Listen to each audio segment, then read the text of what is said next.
ইনসাফের শাসন, ন্যায় প্রতিষ্ঠা দেখতে চায়। মাশাআল্লাহ, ছোট্ট একটা মেয়ে, ওর বাবা আছে,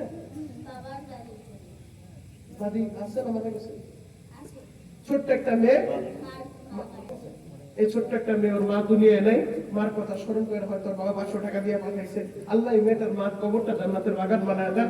আল্লাহ ওকে আবেদা সলেহা হিসেবে কবুল করেন, ওর বাবারে কবুল করেন, ওর দাদিরে কবুল করেন। আল্লাহ আসলে মাদ্রাসার ছোট্ট একটা বাচ্চা 200 টাকা, আল্লাহর 200 টাকা, বড় লোকের 2 কোটি টাকা আমি এই ছোট্ট ছেলেটা সরকার আপনি কবুল করেন, ওর যুগ শ্রেষ্ঠ আলেমে হক্কানি, আলেমে রব্বানি হিসেবে কবুল করেন।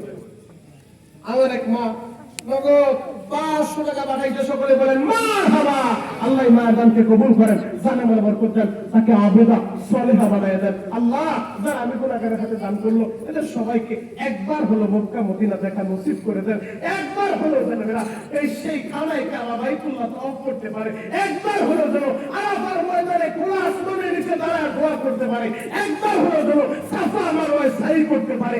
একবার হলো যেন মিনা মুজদালিফা আল্লাহ তোমার এই পাগলগুলো দেখতে পারে। এদের সবাইকে আপনি কবুল করেন, চিৎকার মেরে বলেন আমিন। আর যারা যদি দিতে চান ইনশাআল্লাহ তাড়াতাড়ি দিয়ে দেন, প্রধান বক্তা এখনই চলে আসবেন। আপনি নিয়ে আসেন, আর মহিলা প্যান্ডেলে যারা আছেন